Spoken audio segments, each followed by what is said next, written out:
I come to you in the name of God, Creator, Redeemer, and Giver of new life. Amen. Good morning. Please be seated. And for all you dogs out there, sit. Do not worry about life, says Jesus in today's reading from Matthew. Clearly, Jesus did not know about 2020. The year that we most frequently now say with a sigh, hashtag 2020, yet another disappointment, tragedy, natural disaster, or other unexpected event. Don't worry. Are you kidding? There is so much to worry about. The economy, the schools, my children, the election, my parents, the president's health, democracy, systemic racism. I could name more, but you get the picture, and you probably have your own list. Worry is one of those things that can consume us, overwhelm us, weigh us down with the sheer force of its load. Can any of you, by worrying, add a single hour to your span of life? Jesus asks. What we have learned from medicine is that not only does worrying not add a single hour to our life, it can actually take hours away. And mental health professionals are noting with alarm the tremendous increases in anxiety and depression over the course of this year of COVID-19. There are many recommendations for the treatment of anxiety, depression, excessive worry, counseling, medication, exercise, yoga, and time with our pets. And one of the encouraging pieces of news from this year of COVID has been the huge increase in the fostering and adoption of dogs and cats. One shelter I read about reported a 300% increase in the number of pets being fostered this year. And another reported that its daily occupancy of cats and dogs looking for homes had been cut in half because of the increase in adoption. Which brings me to St. Francis, the beloved saint we so often associate with love of cats and dogs and all of God's creatures, and whose feast we celebrate today. Growing up in 12th century Assisi, Francis was weighed down by the ways persons with power and wealth and privilege behaved and treated others. And he and his family counted themselves among those with great wealth and privilege of those days. While still a young man, Francis began to feel God prompting him to question the direction of his life. He would visit abandoned churches and lonely places to pray for God's guidance. An experience with illness and a time in the military during war caused him to reconsider all that burdened him. And in what Franco Zeffirelli portrayed in a dramatic scene in his 1972 movie, Brother Sun, Sister Moon, Francis renounced his life of wealth and privilege and embraced a God who invites us to see things differently, to consider a new perspective. Consider the lilies. Look at the birds, Matthew writes. Notice creation. Pay attention to the creatures. When I am worried or consumed with anxiety, I generally want to do nothing more than to sit on my couch and scroll through an ever-worsening parade of news. Worry turns me inward.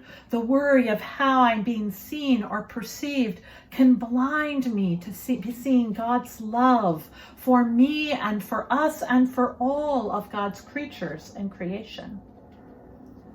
And yet I find that when I turn attention away from that which draws me into deeper worry, and when I turn toward God's creatures, I am often able to see with new eyes, that I am open to new insight about God and God's intentions for me.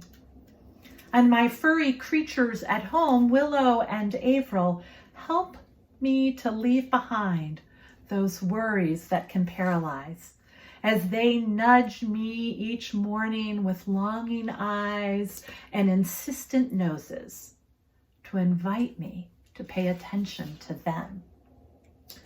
3 years ago, at All Saints' annual pet blessing, we decided it was time to add a second dog to our household. We had had no dogs for 9 months, up until June of 2017, when we had adopted 3-year-old Avril from Paws. And as the summer was coming to an end and the school year was approaching, I thought that Avril needed a companion. And so on that first weekend in October, we headed to All Saints with Avril so that she could be blessed and so that we could check out the animals that were there from the Humane Society, the cats and dogs that were ready for adoption. And thus, we ended up with a puppy, a 6-week-old Catahoula cur named Willow, whose mom was a Hurricane Irma rescue who gave birth in Chicago to 3 puppies who were romping on the grass on the lawn of All Saints. We'd never had a puppy, and that's another sermon. But when Willow was a few months old, we had to help her burn off some of that incredible puppy energy. And so we started heading to the dog beach down at Montrose every few days or so. And soon after, in an effort to avoid the large crowds of humans and dogs that gathered on the beach right around 8 a.m. or soon later in the afternoon around 4, I started heading to the beach early in the morning, arriving just as the sun was showing its first light on the horizon and staying through its rise up over the lake. It was a magical, and it is a magical time. And I marveled at the stunning sunrises, endlessly awed by the light that each new day would bring. Rain, snow, ice, gale force winds, hot, humid mornings, and bitter cold rarely deterred me from this morning ritual. And it's such a delight to watch the dogs play in their big fenced-in lakefront yard. Dogs are so present and focused on what is there in their current environment, which at the dog beach is other dogs, the ducks, sometimes skunks, waves, water, weird smells, grasses, all sorts of things to notice and to be present to. They have an innate ability to be fully in the moment. Nothing is bothering them when they're chasing each other down the lake or playing in the waves crashing on the Lake Michigan shore. They are an active participant in and of their environment, and they notice everything. They see things, they hear things, they pay attention, and they help us connect with others. The closing of the beaches during the pandemic has been a bitter pill, because while my dogs still get that morning walk outside in God's glorious creation, we still see the sun rise many mornings. And they get to get in lots of sniffs and smells and treats and all those good things. But I miss the community of fellow dog owners who are part of that early morning crew down at Montrose Beach. Al with Frankie in Dublin, Dave with Cash, Joe who has Rooney, and all those whom I only know by their dog names. Frida and Blaze, Winnow, Shadow, Hugo. These are the dogs and their human friends who make up that early morning beach crew, watching together for the sun to rise as we leave our footprints and paw prints in the sand, noticing the lingering smell of skunk or the ever diminishing beach from the rising water. We didn't start out to get to know each other. We exchanged first names and dog names, shared sometimes the neighborhoods that we live in, the teams we root for, whether we had kids or grandkids. At first, when I started going to the dog beach, I'd walk off by myself after saying hello, and then head off with Willow and Avril to another end of the beach. But soon I found myself walking with the group in companionable silence or easy conversation up and down the beach. We'd wonder and sometimes worry about those who weren't there, aware we wouldn't even know how to reach out to find out if they were okay, if their beloved pet was okay. And sometimes, as we walked each day, as time marched on, our conversation would turn to what was burdening our hearts. The end of a relationship, an upcoming surgery, the death of a parent, the death or illness of a pet. It became a place to shed any pretense, to be our real selves and to really see each other.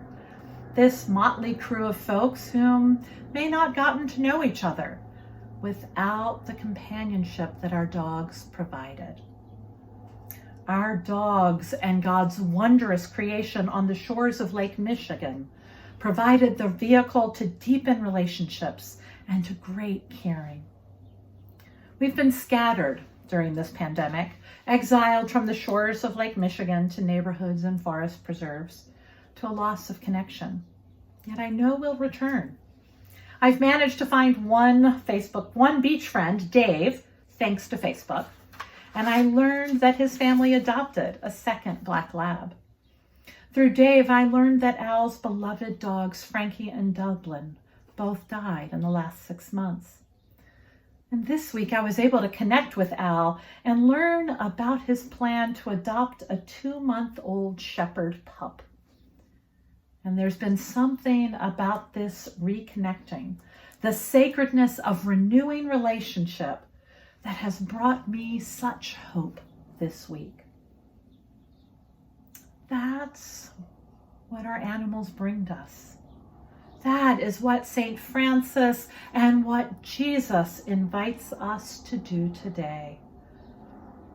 To connect, to see with new eyes, to not let worry cut us off from relationships with God and each other. In that perfect freedom of relationship with Jesus, Francis was able to see God in all of God's creation, in the earth and sea, in the sun and the moon, in the 2-legged and the 4-legged, and all that lives on the earth. Do not worry, Jesus tells us today. Jesus reminds us through this parable, through inviting us to consider the lilies and the birds of the air. He reminds us to be present and to participate, to notice what family and friends and neighbors and strangers are seeing and saying. He invites us to pay attention to the corners of our community we can so easily ignore.